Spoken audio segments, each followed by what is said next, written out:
नमस्कार दोस्तों, एक बार फिर से स्वागत है मेरे यूट्यूब चैनल डॉक्टर अनिल शाक में आप सबका।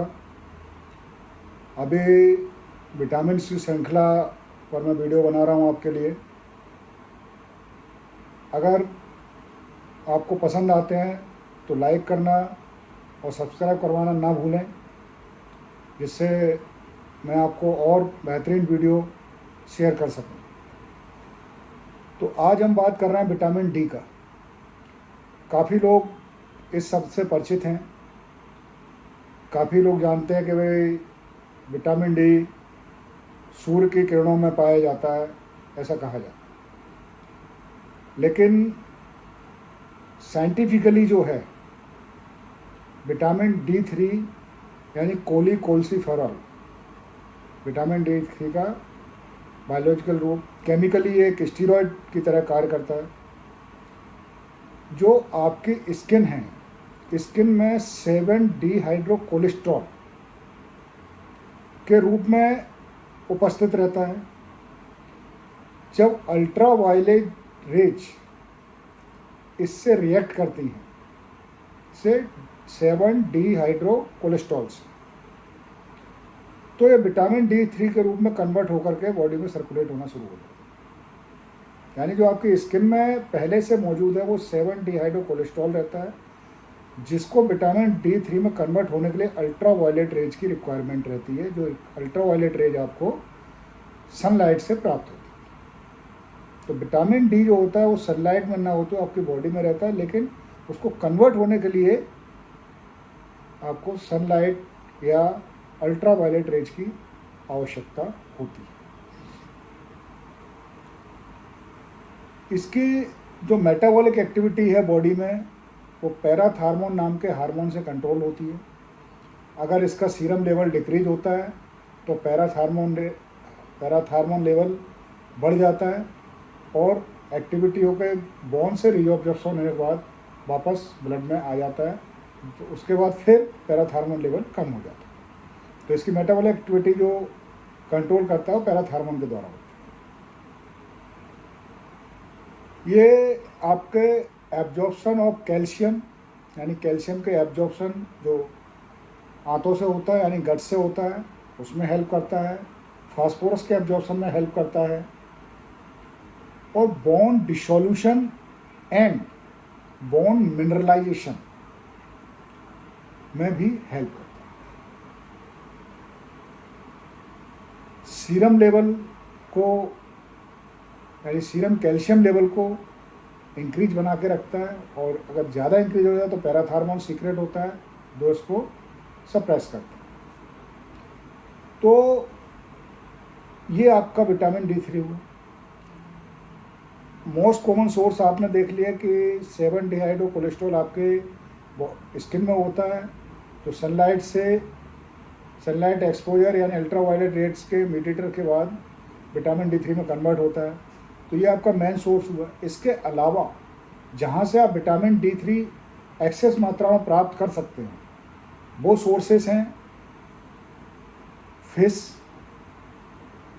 Liver, oils. आजकल मार्केट में फोर्टिफाइड ऑयल्स भी आ गए हैं जो विटामिन डी से फोर्टिफाइड किए जाते हैं। वैसे ऑलरेडी ऑयल्स में विटामिन डी थ्री रहता है। एग यॉक, अभी तक हम बात कर रहे थे एग वाइट की, लेकिन इस केस में एग यॉक यानी पीला हिस्सा जो अंडे का रहता है उसमें विटामिन डी थ्री की मात्रा पाई जाती है।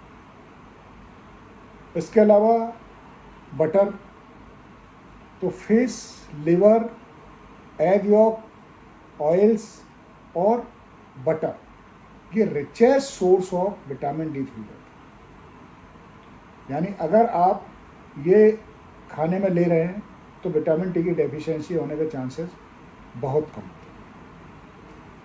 अगर हम डेली रिक्वायरमेंट की बात करें कि रिकमेंडेड डेली अलाउंस कितना होना चाहिए इसका, तो जो 1 साल तक के बच्चे रहते हैं उनमें 200 इंटरनेशनल यूनिट पर डे होता है, और जो 1 साल से बड़े बच्चे रहते हैं उनमें 400 इंटरनेशनल यूनिट पर डे। ये विटामिन डी की रिक्वायरमेंट रहती है। इसके बाद अगर इसकी डेफिशिएंसी होती है तो हमको क्या क्या देखने को मिलता है। तो एक डिजीज होती है जो मैं समझता हूँ कि आप लोगों ने सुनी भी होगी और भली भांति परिचित होंगे। हम लोग मेडिकल टर्म में इसको रिकेट्स बोलते हैं और कुछ लोग इसको पुरानी भाषा में सूखा रोग भी बोलते हैं, उसी को हम रिकेट्स बोलते हैं। रिकेट्स में हमको क्या क्या देखने को मिलता है बता रहा हूँ आपको। अगर बच्चा आपका 1 साल का है तो उसमें रिकेट्स में आपको पिम पॉम बॉल जो आपने देखी होगी एक बार, जो आप ऐसे प्रेस करते हैं तो प्रेस हो जाती है, फिर रिलीज करते हैं तो वापस अपना शेप लेती है। तो बोन्स उस टाइप की फ्लेक्सिबल हो जाती है। आप पैराइटल बोन्स हैं, ऑक्सीपोटल बोन्स हैं, फ्रंटल बोन्स है, अगर ये आप उस समय कंप्रेस करेंगे तो बोन्स कंप्रेस होंगे। जनरली बोन कंप्रेस नहीं होती, लेकिन विटामिन डी की अगर एक्सेसिव डेफिशिएंसी है तो बोन एकदम आपको फ्लेक्सिबल फील होगी, इलास्टिक। तो एक ये हमको देखने को मिलता है जैसे parts of rickets. Second one, costochondral junction जो आपका रहता है, यानी कि आपकी जो पसलियाँ रहती है, पसलियों हड्डी और कार्टिलेज के बीच का जो जॉइंट रहता है उसको हम कोस्टोकॉन्ड्रल जंक्शन बोलते हैं।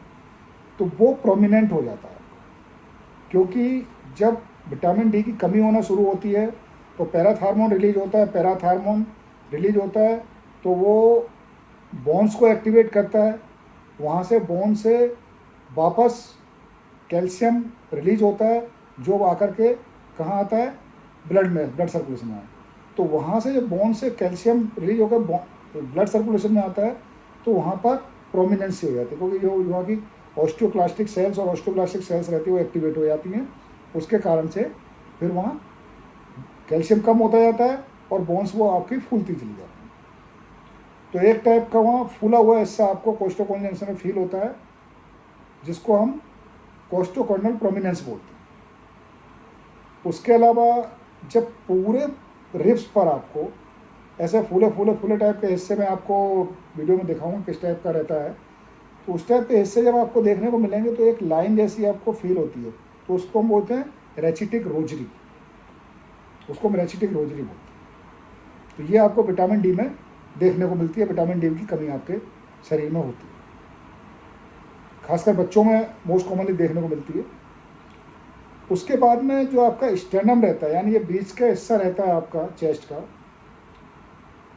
ये आपका कंप्रेस होना शुरू हो जाता है।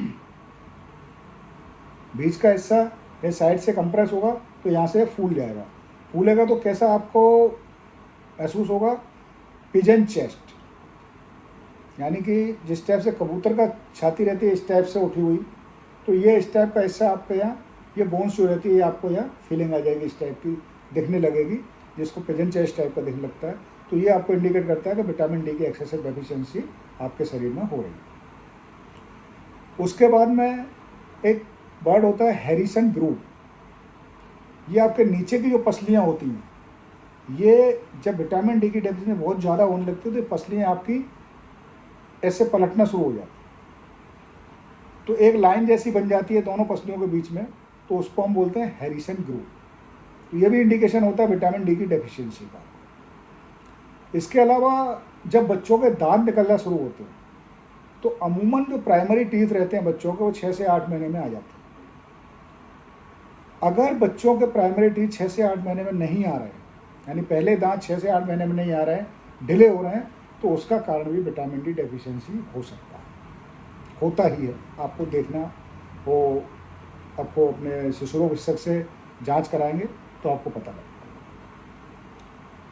उसके अलावा सबसे महत्वपूर्ण जो इजीली हमको देखने में आता है, हर आम आदमी को देखने में आ जाता है, वो होता है बो शेप लेग्स। यानी कि जो आपने धनुष देखा होगा, धनुष के कमान की तरह इस टाइप से पैरों का शेप हो जाता है, इस टाइप से शेप पैरों का देखने को मिलता है हमको एंटीरियरली। ये इजीली पकड़ में आ जाता है और मैक्सिमम माँ बाप देख लेते हैं कि बच्चे के पैर सीधे ना होते हुए इस टाइप के टेढ़े हो रहे हैं, तो वो भी विटामिन डी की जब डेफिशिएंसी होती है तो वो हमको देखने को मिलता है। उसके साथ साथ broadening of the wrist, broadening of the wrist यानी आपकी कलाई जो है, ये कलाई जो है ये सब नॉर्मली जैसा है वैसा ना रहते हुए इसको चौड़ा होना शुरू हो जाता है। ये भी क्या है कि जो आपके बोन प्रोमिनेंस होता है उसके कारण होता है, क्योंकि यहाँ से विटामिन डी के कारण कैल्शियम कम होना शुरू हो जाता है और ये फूलना शुरू हो जाता है। तो ब्रॉडनिंग ऑफ द रिस्ट भी आपको इसमें देखने को मिलता है। ये चीज़ आप अपने बच्चे में आसानी से पकड़ सकते हैं। उसके अलावा पेट जो उसका रहेगा बच्चे का, जैसा मैंने आपको पहले बताया कि सूखा रोग भी इसको पहले कहा जाता था, तो बॉडी की मसल जो है बिल्कुल लूज हो जाती हैं, इनको हाइपोटोनिया होता है। तो पेट जो होता है वो पॉट बेली टाइप का आपका ऐसे बाहर की साइड उभरा हुआ टाइप का दिखाई देगा। हड्डियाँ आपकी कमज़ोर रहेंगी लेकिन पेट आपको बाहर की ओर निकला हुआ दिखाई देगा। तो ये भी एक लक्षण होता है। तो इतने सारे लक्षण मैंने आपको विटामिन डी डेफिशिएंसी के बताए हैं। तो इनमें से अगर किसी प्रकार का भी कोई लक्षण आपको देखने को मिलता है तो तुरंत अपने शिशु रोग विशेषज्ञ से संपर्क करें, क्योंकि इसका इलाज सही समय पर होना अत्यंत आवश्यक होता है, अदरवाइज परमानेंट डिसेबिलिटी हो सकती है। इसको डायग्नोसिस करने का तरीका जो रहता है वो सबसे बेस्ट रहता है एक्सरे। एक्सरे हम ये रिस्ट जॉइंट का करा के देखते हैं। इसमें क्या है कि जो एंटीरियर बोन्स रहती हैं इनमें हमको सॉसेज टाइप, कप टाइप का एक अपीयरेंस हमको दिखाई देता है। वो आपको वीडियो में दिखाऊंगा, वीडियो में फोटो शेयर करूंगा आपके साथ। तो इस टाइप का दिखाई देता है, इस टाइप से कप टाइप का सॉसेज बन जाता है, यानी कि यहाँ से विटामिन डी की कमी होने के कारण एक्सेसिव कैल्शियम रिसॉर्प्शन हो रहा है। एक ये रहता है। दूसरा हम देख सकते हैं एल्कलाइन फॉस्फेट और सीरम फास्फोरस लेवल, जो कि ब्लड टेस्ट होता है। एल्कलाइन फॉस्फेट में काफ़ी मात्रा में रेज मिलेगा हमको, यानी कि मोर देन 500 मिलीग्राम पर डेसीलीटर से ऊपर मिल सकता है। और वहीं फास्फोरस लेवल लोअर लेवल पे आ जाता है, तो 4 मिलीग्राम पर डेसीलीटर के नीचे आपको मिल सकता है। तो ये ब्लड टेस्ट होते हैं। एक वो एक्सरे टेस्ट होता है जो मैंने आपको बताया, अगर इनमें फाइंडिंग पाई जा रही है। और एक चीज़ और आपको क्लियर कर दूं कि जब आप ब्लड टेस्ट कराएंगे, अगर उसमें विटामिन डी का भी टेस्ट करा रहा है तो विटामिन डी कई बार नॉर्मल भी आपको मिल सकता है और कई बार कम भी मिल सकता है। लेकिन अगर serum alkaline phosphate raise level मिल रहा है, आपको बढ़ा हुआ मिल रहा है, और फॉस्फोरस लेवल कम मिल रहा है, तो डेफिनेटली उसमें विटामिन डी डेफिशिएंसी है, जिसका ट्रीटमेंट होना अत्यंत आवश्यक है। ट्रीटमेंट की हम बात करें तो बहुत ज़्यादा कॉम्प्लिकेटेड नहीं है। इसमें 6 lakh unit, 6 lakh international unit patient को देना होती है इनिशियल स्टेज में। आप चाहें तो इंजेक्शन आता है 6 लाख इंटरनेशनल यूनिट का, वो आप लगवा सकते हैं इमीडिएटली, या टैबलेट और सैचेट आते हैं 60,000 इंटरनेशनल यूनिट का, तो वो एक सैचेट पर डे के हिसाब से 10 डेज में आप 6 लाख यूनिट ले सकते हैं। उसके बाद में 6 लाख यूनिट का आपका डोज कंप्लीट हो जाता है, तो 400 इंटरनेशनल यूनिट पर डे के हिसाब से आपको रेगुलर लेना है उसको। जब आप 6 लाख यूनिट इंट्रामस्कुलर इंजेक्शन या आप टैबलेट फॉर्म में या सैचेट फॉर्म में ले चुके होते हैं, तो जहाँ हमको कप टाइप का अपीयरेंस मिला था खून में, वहाँ एक लाइन का अपीयरेंस मिलता है जो इंडिकेट करती है कि वापस विटामिन डी की डेफिशिएंसी की पूर्ति होना शुरू हो गई। तो उसके बाद हम 400 इंटरनेशनल यूनिट पर डे के हिसाब से विटामिन डी लेना शुरू कर देते हैं, जो आपका 2 to 3 मंथ तक कोर्स चलता है। और अगर वो वाइट लाइन नहीं आ रही है तो सेम डोज 6 लाख यूनिट का हमको रिपीट करना होता है 2 से 3 हफ्ते बाद। तो ये ट्रीटमेंट रहता है इसका। कारण, लक्षण कहाँ से प्राप्त होता है, ये सारी चीज़ें मैंने बताई हैं आपको। तो अपने बच्चे को गौर कीजिएगा, अगर इनमें से कोई भी लक्षण मिल रहा है तो तुरंत अपने शिशु रोग विशेषज्ञ से संपर्क कीजिए, जिससे समय रहते उसकी ये प्रॉब्लम सॉल्व हो सके। अदरवाइज परमानेंट डिसेबिलिटी होने के भी चांस रहते हैं, तो इसको नज़रअंदाज ना करें।